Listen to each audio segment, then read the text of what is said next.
Good morning, everybody. Well, it's my pleasure to start with peace and conflict. Well, HSC first year syllabus, and in your new book, actually it is Unit 10, but in my book it is Unit 12, peace and conflict. Here are the two poems that speak of man's desire for peace and the inevitability of conflict of war. তাহলে এখানে দুইটা কবিতা আছে, যে কবিতাটা মানুষের শান্তি এবং মানুষের ইনএভিটেবিলিটি অফ ওয়ার, অর্থাৎ যুদ্ধের যে অপরিহার্যতা বা দ্বন্দ্বের যে অপরিহার্যতা সেটাকে তুলে ধরেছে। W.B.Yeats was an Irish poet, আয়ারল্যান্ডের কবি ছিলেন, whose early poetry showed a yearning for love and peace. তাহলে ইয়ার্নিং মানে হচ্ছে বাসনা, তাই না? বা প্রাপ্তি কি বললাম? আগ্রহ। তাহলে উনি ছিলেন W.B.Yeats ছিলেন একজন আয়ারল্যান্ডের কবি বা আইরিশ পোয়েট, যার প্রথম কবিতায় দেখানো হয়েছে এক ধরনের আগ্রহ ফর লাভ অ্যান্ড পিস, মানে ভালোবাসা এবং শান্তির প্রতি এক ধরনের আগ্রহ দেখিয়েছেন তিনি তার প্রথম কবিতায়। And who found in nature refugee, এবং যিনি মানে প্রকৃতির মধ্যে তিনি এক ধরনের আশ্রয় খুঁজে পেয়েছেন from the ugliness of city life, মানে শহর জীবনের যে অসৌন্দর্যতা সেটা থেকে তিনি প্রকৃতির মধ্যে এক ধরনের মানে শেল্টার বা আশ্রয় খুঁজে পেয়েছেন। The lake isle of Innisfree gives him the promise of peace of mind. তাহলে লেক আইল অফ ইনিসফ্রি তাকে প্রতিশ্রুতি দিচ্ছে তার মনে কিছুটা দুদণ্ড শান্তি দেয়ার। W.H. Auden 1907 to 1973 was an Anglo-American poet. তাহলে উনি কত বছর বেঁচে ছিলেন? Make a rough calculation. W.H. Audenটা কতদিন বেঁচে ছিলেন? 1907 to 1973. It means 66 years. But he was an Anglo-American. Anglo-American মানে কি? ইংলিশ মানে ইংল্যান্ড এবং American.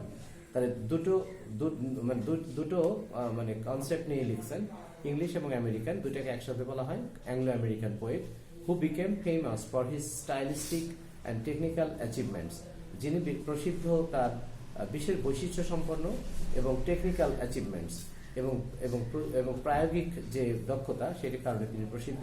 And for poems and plays of exceptional depth and feelings, মানে একটা অসাধারণ গভীরতা এবং অনুভূতি নিয়ে তিনি একাধারে কবিতা এবং একাধারে প্লেজ বা নাটক লিখেছেন।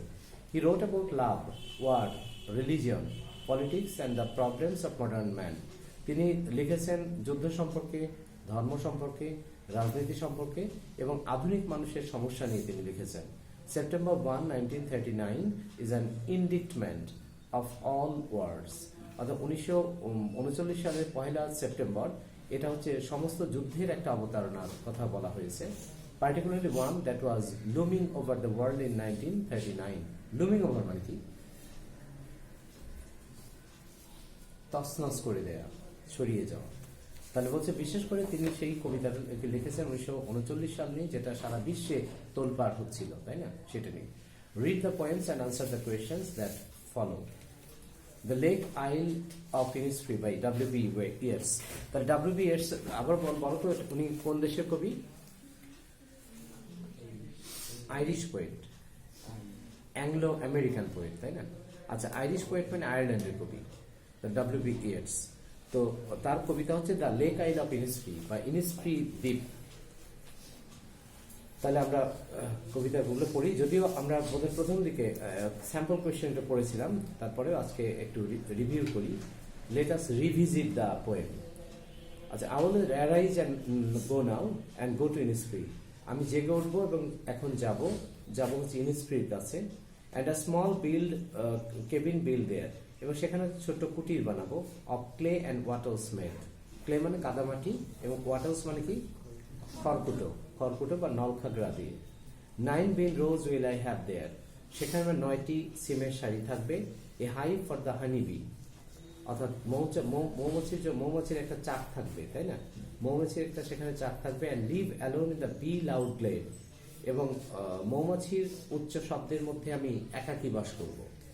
তাহলে এখানে তাহলে বোঝা যাচ্ছে যে কবির বোধহয় অ্যাফিনিটি ছিল টু বিন মানে সিমের প্রতি তার 9টা শাড়ি থাকবে সিমের এবং একটা মৌচাক থাকবে যেখানে তিনি মৌমাছির উচ্চ শব্দগুলোকে উপভোগ করবেন। আচ্ছা, 9টা সিমের শাড়ি মানে অনেক বড়, অনেক, তাই না? আচ্ছা, and I shall have some peace there, এবং সেখানে আমি দুদণ্ড শান্তি পাবো। For peace comes dropping slow, যেহেতু শান্তিটা খুব ধীরে ধীরে আসে।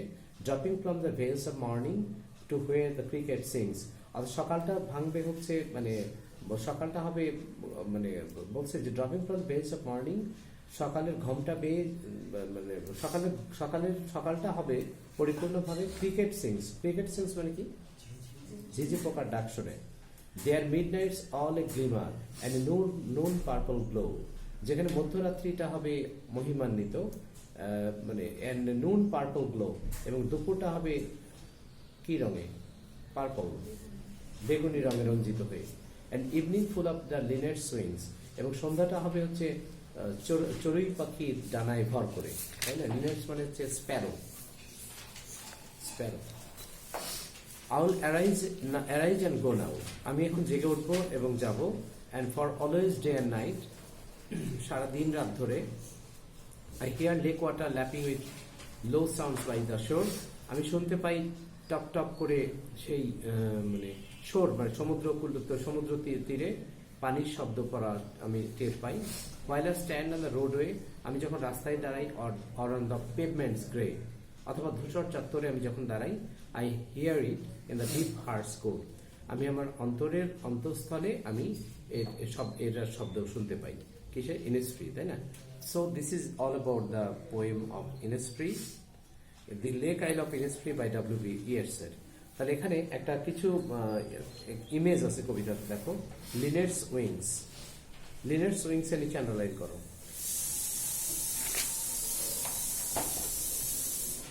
পার্পল গ্লো এর নিচে আন্ডারলাইন করো। তারপরে এখানে ক্রিকেট সিংস কোথায় ছিল? দ্বিতীয় কি স্টানজাতে, তাই না? সেকেন্ড স্টানজাতে দেখো ক্রিকেট সিংস ছিল। তারপরে হচ্ছে veils of morning, the veils of the morning,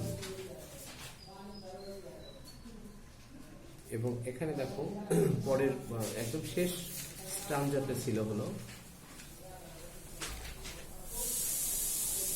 pavement grey, pavement grey, এবং সবচেয়ে শেষের শব্দটা ছিল in the deep heart's core, in the deep heart's core. তাহলে এই শব্দগুলো প্রথমে তোমরা আন্ডারলাইন করেছো কোনটা? একদম প্রথমে ক্রিকেট সিংস, ভেইলস অফ মর্নিং। তাহলে ভেইলস অফ মর্নিং মানে কি? সকালের ঘুমটা, সকাল যেন মুড়িয়ে আসবে, তাই কিনা? আর বলছে যে ক্রিকেট সিংস মানে ঝিঝি পোকার ডাকে যেন সকালটা আবৃত হবে।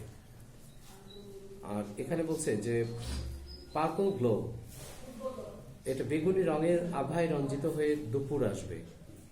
দুপুরটা হবে বেগুনি রঙের আভায় রঞ্জিত হয়ে, এবং সন্ধ্যাটা হবে হচ্ছে ফুল অফ দ্য লিনেট সুইংস, মানে চড়ুই পাখি ডানায় ভর করে নামবে হচ্ছে সন্ধ্যা। তাহলে these are the natural affinity, these are the natural similarity with the poem. এবং এর পরে বলা হয়েছে যে পেভমেন্টস গ্রে, পেভমেন্টস গ্রে মানে হচ্ছে যে ধূসর একটা চত্বর, তাই না? ধূসর চত্বর। While I stand on the roads or on the pavements gray, যখন আমি রাস্তায় দাঁড়াই অথবা ধূসর চত্বরের পাশে দাঁড়াই, I hear it in the deep heart's core, আমি এটা অন্তরে অন্তঃস্থলে শুনতে পাই। আচ্ছা, পেভমেন্টস গ্রে বলতে কি বোঝাইছে? Can you find any image in pavements gray?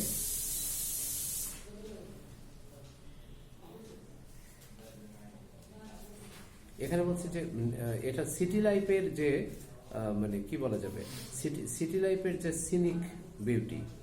তাহলে পেভমেন্টস গ্রে বলতে বোঝাচ্ছে যে some of the very construction of the building materials etcetera, buildings, তার মানে বিল্ডিংস অথবা যে মানে কি বলা যাবে এটাকে, ল্যান্ডস্কেপ। পেভমেন্টস grey landscape. তাহলে ল্যান্ডস্কেপের পাশে দাঁড়ালেও মানে উনি বলছেন যে মানে no matter how busy life is the poet passing, yet he hears the beating of the Innisfree in the deep core of his heart. Innisfree শব্দটা তিনি অন্তঃস্থল থেকে শুনতে পান।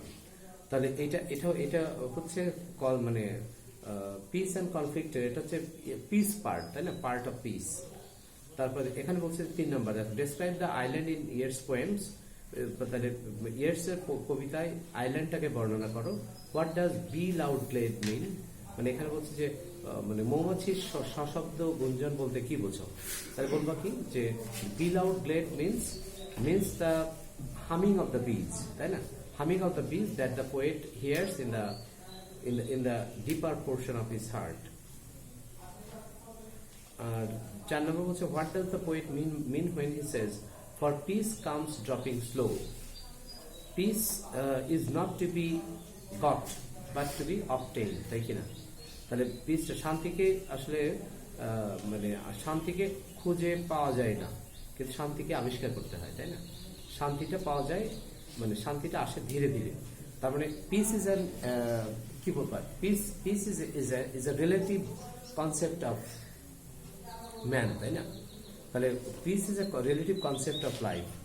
ইট doesn't come ultimately, but it comes automatically, and for that you have to just rectify yourself. Otherwise we cannot enjoy peace automatically. তারপরে বলছে যে why does the poet desire peace so much? কেন কবি শান্তি এতটা আকাঙ্ক্ষা করেছে? Can such an island really offer him peace? এটা উত্তরটা কি হতে পারে ছেলেরা বলো? Why does the poet desire peace so much? Can such an island really offer him peace? কি বলো রিয়াদ, কি বলো? Why does the poet desire peace so much? তাহলে বলবো যে who does not desire peace, তাই না? Everybody wants to have peace. Can such an island really offer him peace? Certainly, because man has an object of adoration. The poet has an object of adoration, and that was Innisfree. Innisfree is a part of his reminiscence, তার একটা স্মৃতির অংশ। And he loves the natural surrounding of the Innisfree, which gave him a lot of pleasure.